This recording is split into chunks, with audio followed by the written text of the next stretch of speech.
In the previous episode, we started a timeline that chronicled the parallels between the ancient Roman Empire and the United States of America today. When we left off, the Roman Empire was deteriorating thanks to the inflation caused by deficit spending on war and public works. Their government was constantly making things worse by meddling with their economy. Now, their empire was stretched to its limit and under constant attack from barbarians. The ongoing cost of war, plus the huge amounts of deficit spending, was bringing Rome to its knees. Now we're going to continue our journey through to the fall of Rome and learn of more striking parallels with the United States along the way.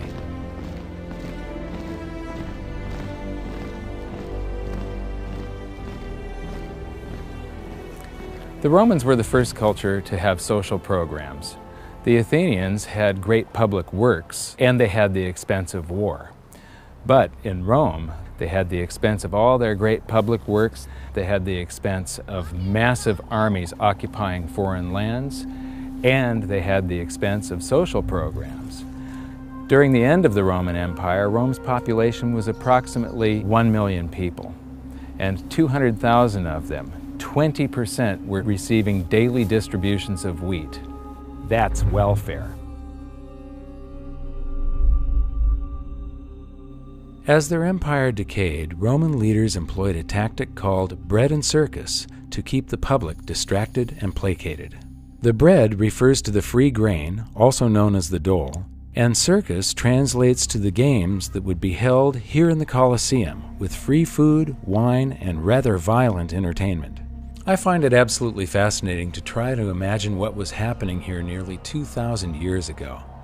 These seats would have been filled with people eating and drinking, many would be yelling for their favorite gladiator, and a good portion of the audience would have been mindlessly drunk.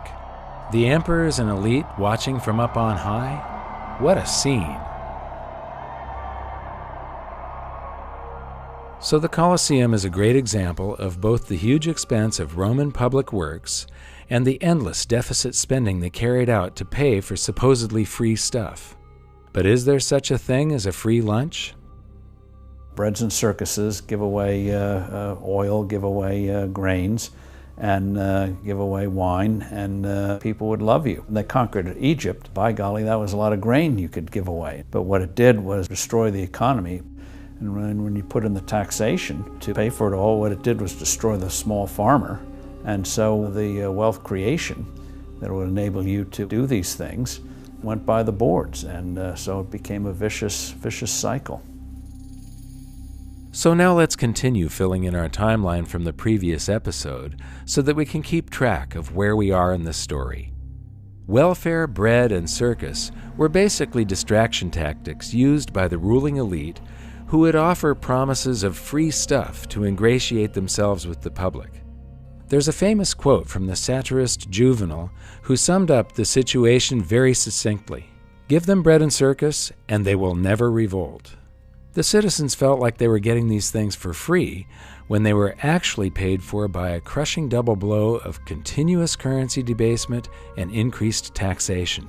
In the end, the only way that the Roman rulers could enforce this tax collection was by doubling down on their stifling bureaucracy. The size of their government compared to the private sector exploded. Business became incredibly difficult, and many simply gave up. Steve Forbes just mentioned how difficult the situation became for farmers, or husbandmen as they were referred to in the past. Here's a quote that backs that up from Lactantius around 300 AD.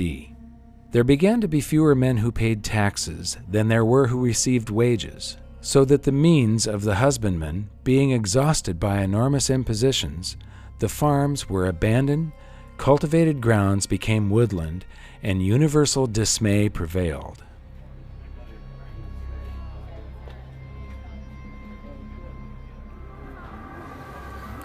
All of these tourists go through the Colosseum here, all amazed at the ruins of a great civilization, and I have to ask myself, are they asking themselves, what happened to these people?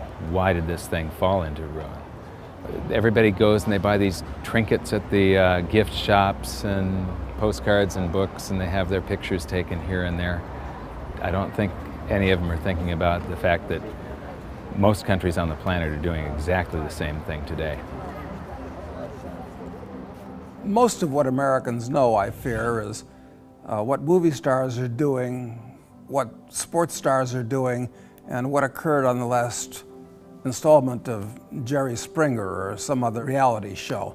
And the food stamps are not even food stamps anymore. They give you a credit card that you can buy your food with so that you look like you can actually afford to eat as opposed to living off the dole.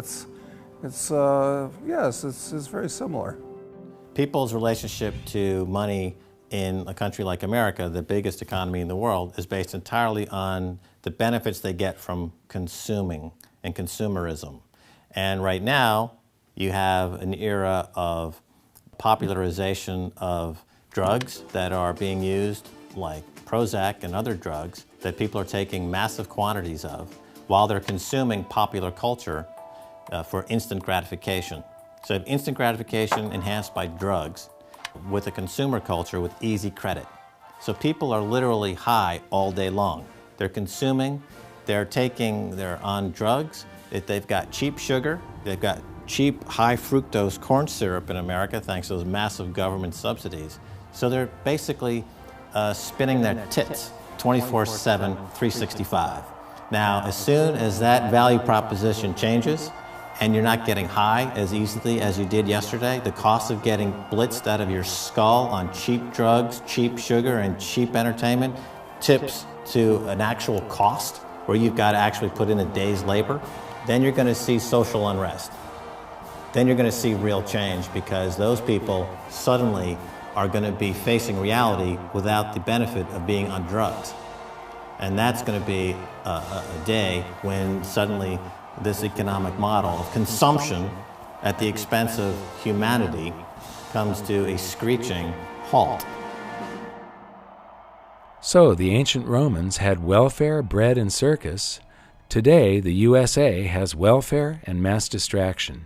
We've had the Colosseum-like venues for our games and theater for a long time, and now we also have people filling these Colosseums to watch digital gladiators battle each other in virtual esports events.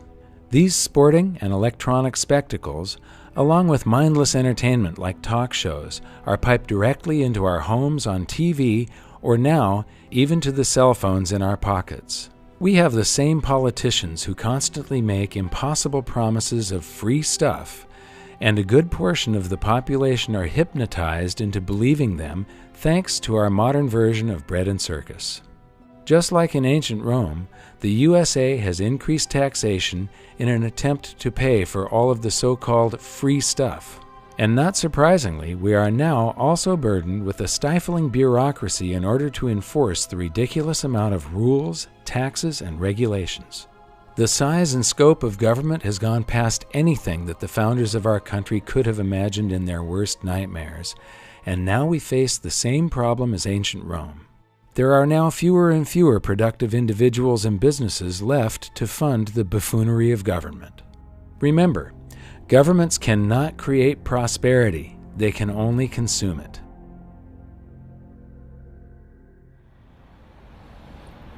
Now we're going to take a side trip so that I can show you some of the real-world effects of all this excess bureaucracy. We're going to meet a new friend who belongs to the group of people who suffer the most under burdensome laws and taxation: small business owners and entrepreneurs. These individuals are the lifeblood of an economy, and when a government stands in their way, it stands in the way of progress, choice, and a higher standard of living for us all.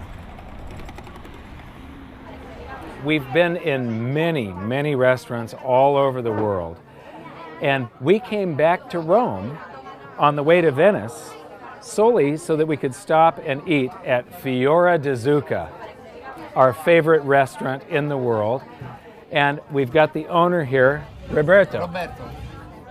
We believe that government is very poor at doing things, and that if government was running your restaurant, it would not be exceptional. We agree. He agrees, and I do too. One of the things that we feel is sort of difficult and dangerous these days is that people are very upset with the economy and they want the government to do something about it. And I believe that the best thing that government could do is to make it easier for small businessmen like you to do your job. This is what makes the economy good. E le personalità come Assolutamente le vero, vostre. infatti il governo, Absolutely lo Stato true. The government and the state non aiuta assolutamente. is really not helping the small business in any way.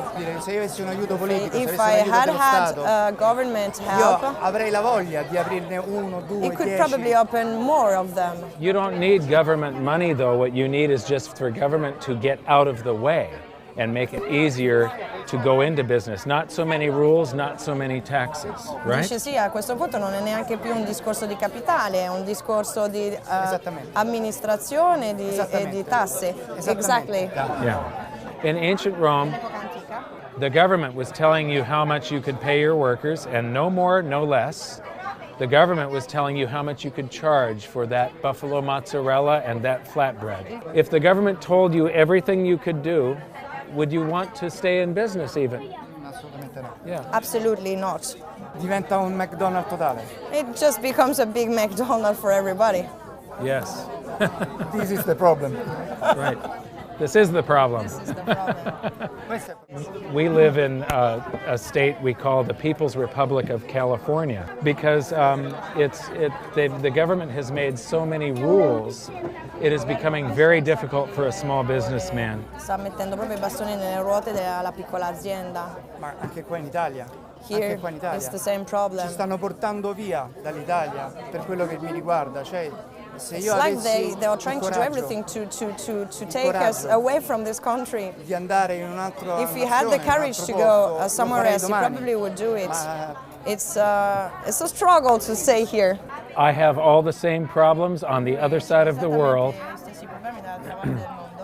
All I want is for government to get out of the way and let me do my job. Aiuto dal governo. Vorrei solo che si togliessero dai piedi.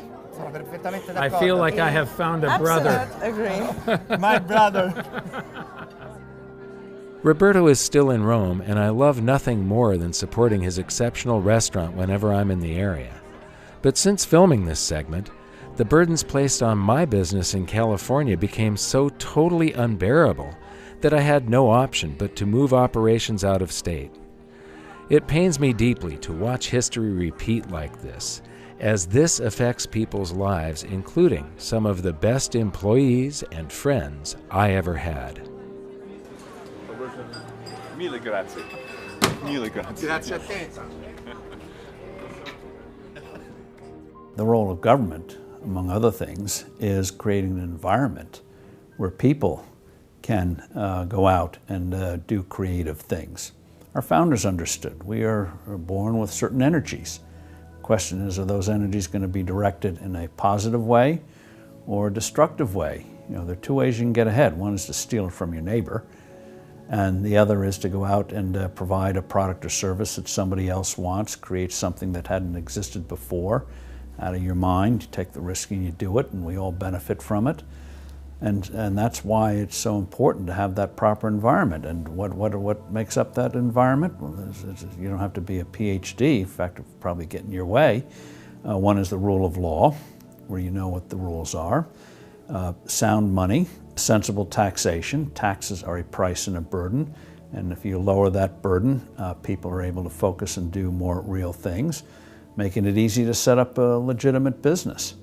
Just basic rules, and people will do amazing things. Amazing amount of creativity can be released. But beware of government saying we're here to help you. Usually they end up harming us all. Government benefits, but not the rest of us.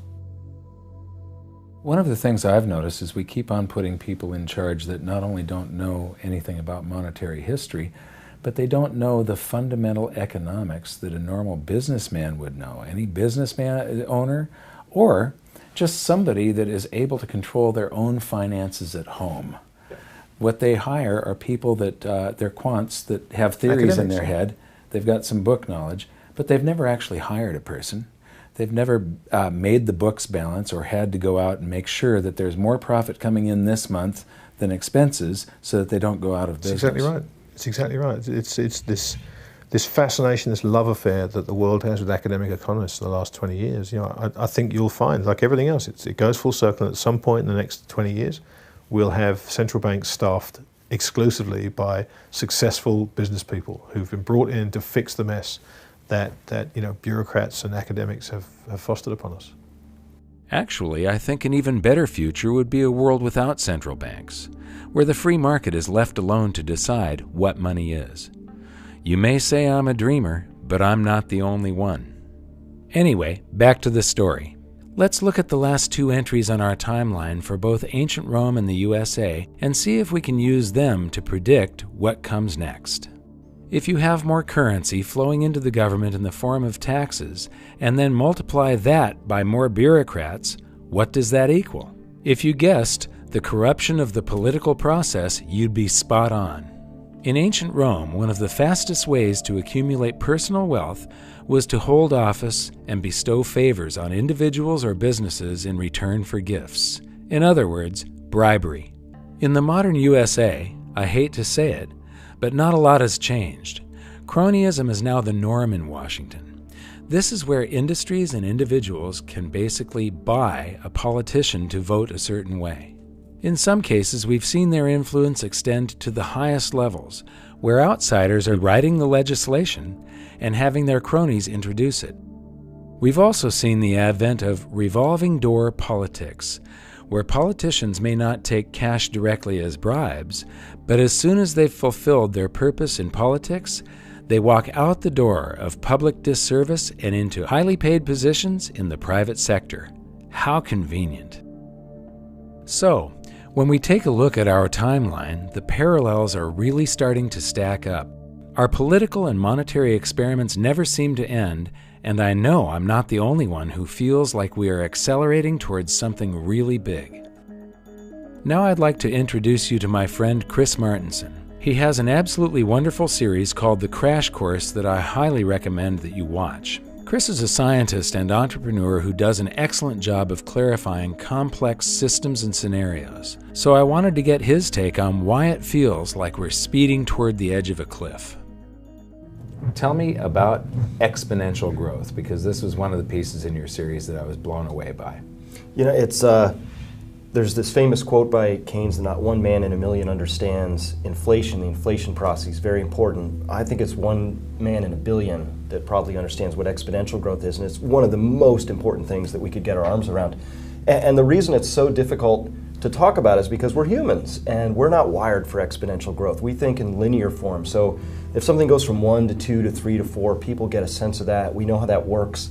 But when something goes from 1 to 2 to 4 to 8 to 16 to 32 and just mushrooms off, well, it's much harder to understand it, and we're surrounded by exponential growth. It's in our economy, it's in our monetary numbers, it's in our debt numbers, it's in environmental statistics, it's in how rapidly we're depleting things in an inverse exponential decay, it's in everywhere we're surrounded by. So understanding is really critical.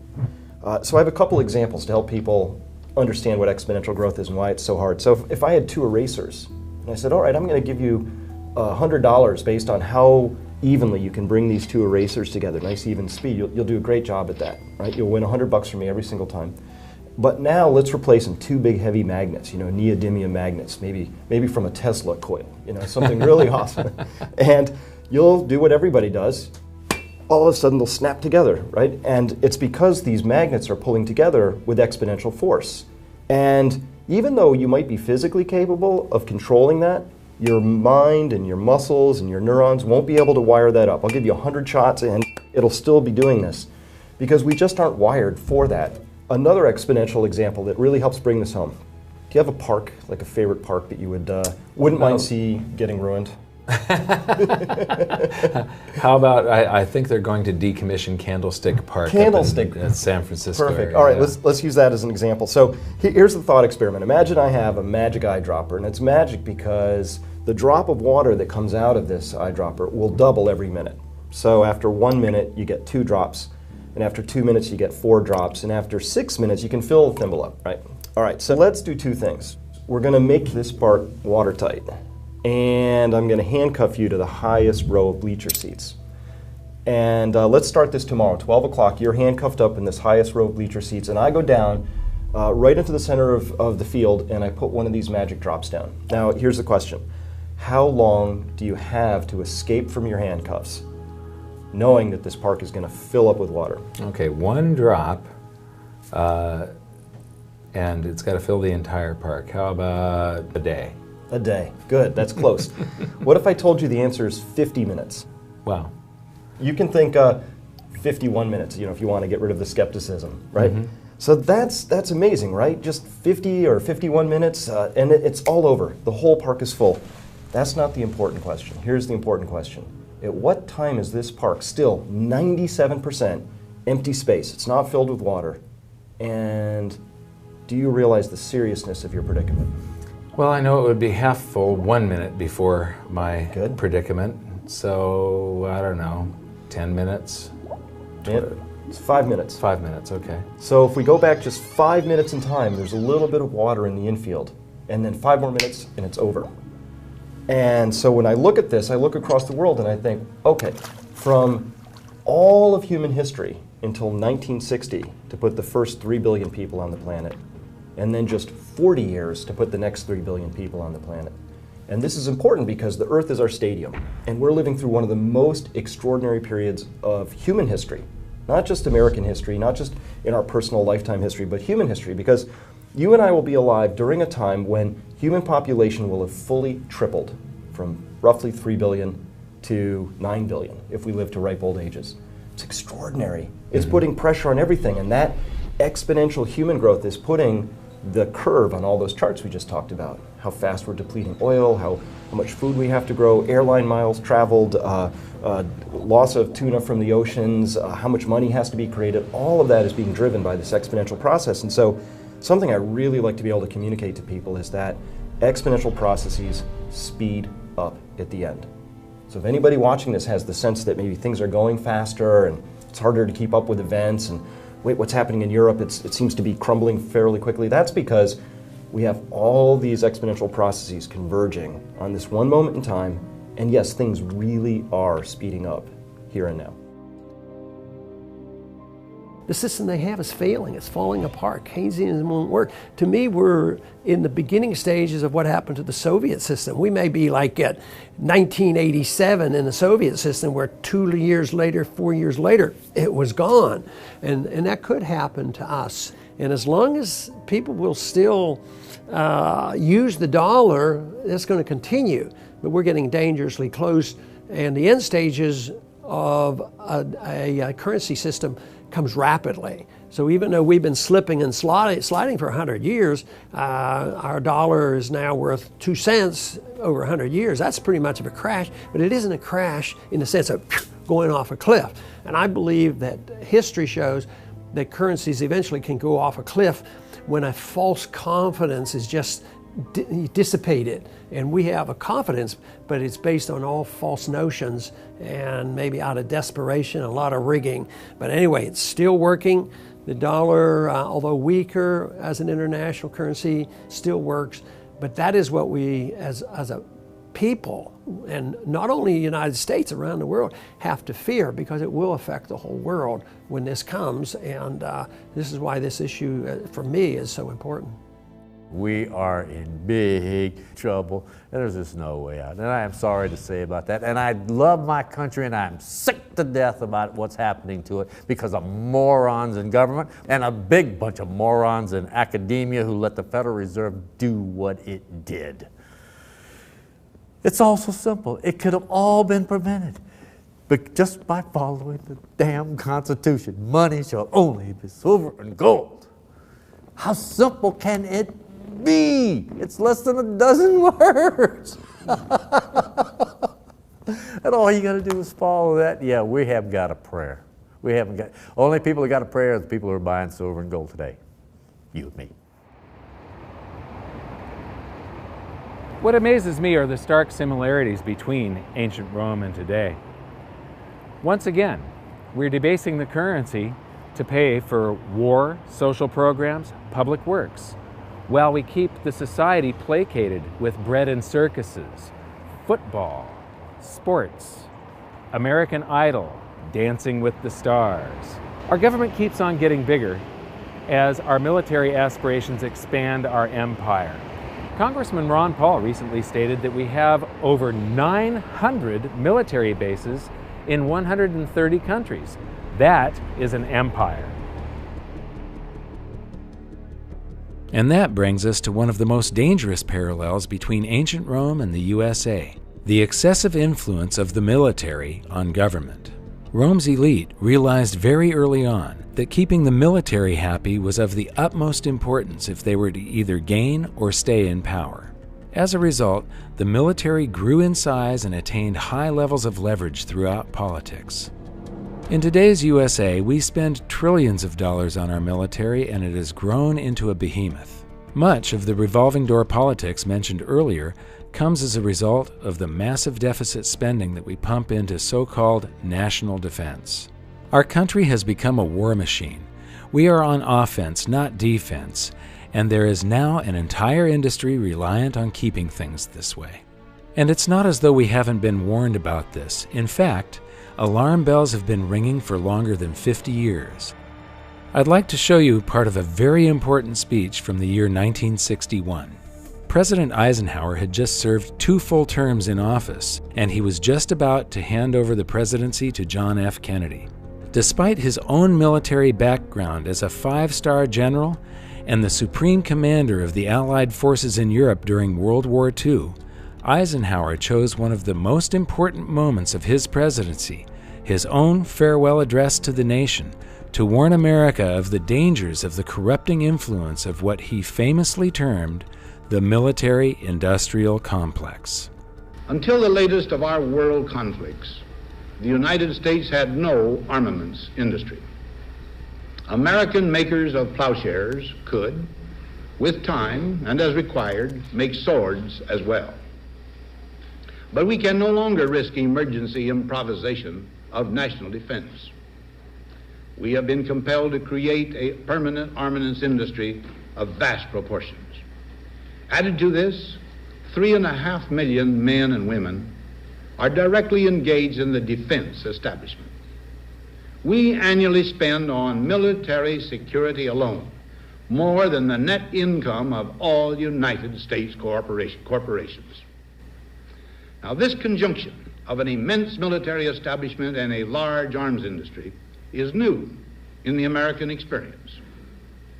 The total influence, economic, political, even spiritual, is felt in every city, every state house, every office of the federal government. We recognize the imperative need for this development, yet we must not fail to comprehend its grave implications. In the councils of government, we must guard against the acquisition of unwarranted influence, whether sought or unsought, by the military-industrial complex. The potential for the disastrous rise of misplaced power exists. I am an American, Mike, and there's a lot of criticism of our country and where it's been and where it's going, and I'm part of that group. I use a phrase picked up from Chalmers Johnson called sorrows of empire. And what he points out is that when you have what I call forever wars, and that seems to be what's happening since 9/11, wars in Afghanistan and Iraq and Libya, add in Yemen still today, on top of disruptions everywhere. These wars are expensive. We've never had the stand down of our armies. And at the same time, the extended powers of the government have taken away a lot of our personal freedoms. So publicly in the NSA revelations from Snowden, but we as people were built on a country with mild government. Restrictions on what the government can do were the constitutional sources. So you combine wars, personal freedom loss, and a control of us through the deceptions, and you've got a system that feeds on itself and we can't afford. $1.2 trillion if you add the spooks, the hidden parts, the veterans, the energy departments, nuclear operations for weapons all together, and a bit of interest on the debt. It's almost half our budget that we spend on this military. And that's not a good direction. I hope we could go to more peace and avoid the sorrows of empire that are too expensive. And when you spend $1.2 trillion on your military, the effects are destructive on your economy. In other words, the supposed spending for strengthening our country on military is destroying our economy.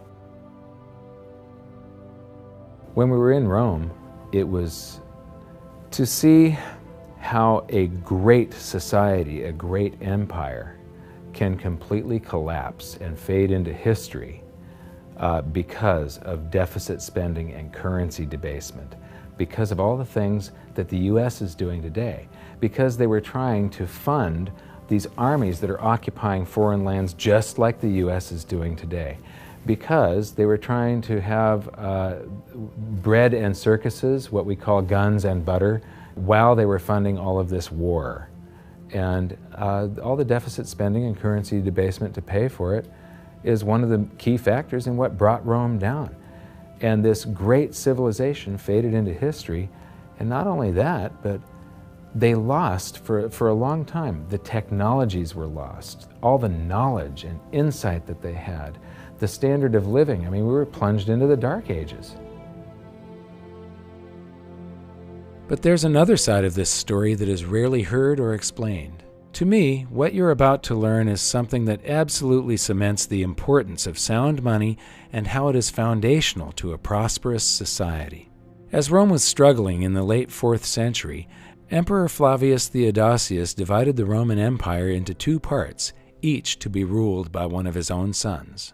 The Western Roman Empire kept Rome as its capital. Economically, it was soon crippled beyond salvation by the repetition of the misguided monetary practices you've learned about in these episodes, and it's generally considered by historians to have fallen around the year 476 AD. While the Western Empire crumbled, the Eastern Empire flourished for a further 1,000 years. Its capital was Constantinople, known today as Istanbul. The Eastern Empire changed their official language to Greek, and even though their own people at the time referred to themselves as being part of the Roman Empire, today we know them by a different name, the Byzantine Empire. So why did the Western Roman Empire fall while the East flourished? I believe a major part of the answer is contained in 2 simple words: sound money. The Byzantine Empire based their monetary system on a coin originally minted on a small scale by our friend Emperor Diocletian. It was called the solidus. It weighed just 4.5 grams, or 1/7 of an ounce, and was made of pure gold. The Byzantine rulers had learned from their own history, and they made a conscious choice to avoid the continual pattern of debasement that Rome had suffered from, with amazing results. They defended the purity of the solidus for a further 600 years, until 1034, when, you guessed it, the same old story started to play out. The debasement of the solidus was gradual at first, but it soon accelerated, and the coin was eliminated less than 60 years later in 1092. A new gold coin, the hippopyron, was issued in place of the solidus, and its purity was maintained at 85% gold until the early 1200s, until it too was debased. By the 1350s, it had no gold content at all and served merely as a unit of account. Is it a coincidence that this time period matches that of the decline of the Byzantine Empire? It's impossible to say for sure, but I'd like to say once again that I believe that the quality of a society is directly proportional to the quality of its money. There are many factors that all contributed to the fall of Rome, but in these episodes, I wanted to draw your attention primarily to the economics. Because when you study monetary history, 2 things become crystal clear. The first is that bureaucratic, managed economies always lead to disaster, and the second is that monetary debasement brings the fall of empires. So could this same pattern of currency debasement that we have seen time and time again throughout history happen to the United States? Take a look around. It's happening right now. But the big difference this time is that it's like all those other times in history, times 1,000,000. This time it's global. But what concerns me most isn't the loss of our financial wealth, it's the loss of our freedom. all of this meddling in the free markets that they have done, and the price that we are going to pay because of that meddling is going to cause a loss in confidence in the free market system and capitalism. We don't have free markets, and we haven't had since 1913. You cannot have free markets if you don't have free market money. The currency is 50% of every transaction there is in society, and if you have a small group of men at the central bank having a meeting each month, in the United States it's called the Open Market Committee, the FOMC, deciding how much currency there's going to be in the system and what the cost of that currency is, the interest rates, that's a manipulated market by definition. You've got a few people deciding what it's going to be. That's 50% of every transaction. Therefore, there is no transaction in this society that isn't manipulated. So we don't have, when people say that the free markets are failing, we do not have free markets. When people say that capitalism is failing, we don't have capitalism. We've got cronyism. We've got special favors being granted by Congress to the people that lobby them, and it skews the economy and warps the economy and creates all of these artificial bubbles that end up popping, and then everybody loves living in a bubble, so they just want the Fed to create the next one. What's happening in Washington doesn't indicate that all of a sudden they're going to gain in wisdom and make the tough choices, which is sort of like getting somebody off drugs, you know, and people don't want to quit the drugs. And our system is based on debt and inflation, and they're not going to wean themselves off. So we have to anticipate there's going to be a major collapse. But then the big question is, are we going to have a greater move toward totalitarianism and give up all our freedom, or are we going to say we still have a spirit left in this country to say, yes, we overstretched and we know what the alternative could be, and we can build a much better society?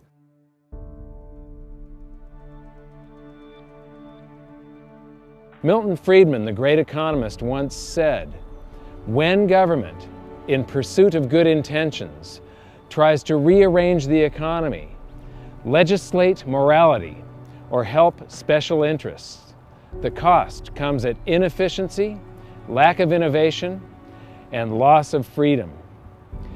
Government should be a referee, not an active player. In the United States, government has gone way too far." It is proven, beyond a shadow of a doubt, time after time throughout history, that managed economies do not work.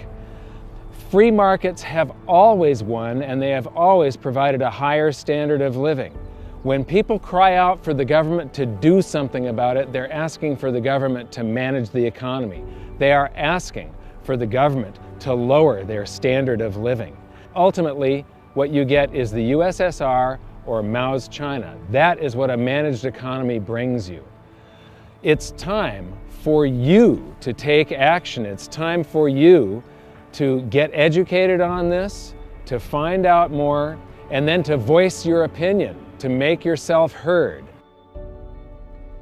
If we want changes in the economy and changes in our monetary system, change in our foreign policy, the people have to speak out and decide that they want to change, and they have to make it very clear to the politicians that that's what they expect. And matter of fact, that's one area where I tend to be more optimistic, because I think the people are learning with the work that you've done and others. They're learning something about monetary policy. But the most important thing is that people understand the nature of freedom and the role of government, and money being a major part of all that.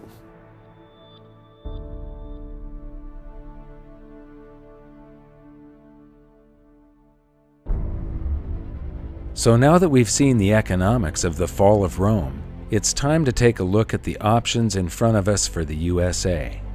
Will we choose more debasement, more war, more intrusive government, more cronyism and special interests, more taxation and regulation, and less freedom? Or will we choose sound money, stable foreign policy, restrained government, a level playing field of fair laws for everyone, sensible taxation and regulation, and maximum freedom? I want to thank you for watching this series and for sharing these videos with your friends and family. If you'd like to learn more, join me at hiddensecretsofmoney.com for more interviews and discussions. Much of this episode was based on material from my book, and you can download a copy for free. Until then, thanks for watching, and we'll see you next time.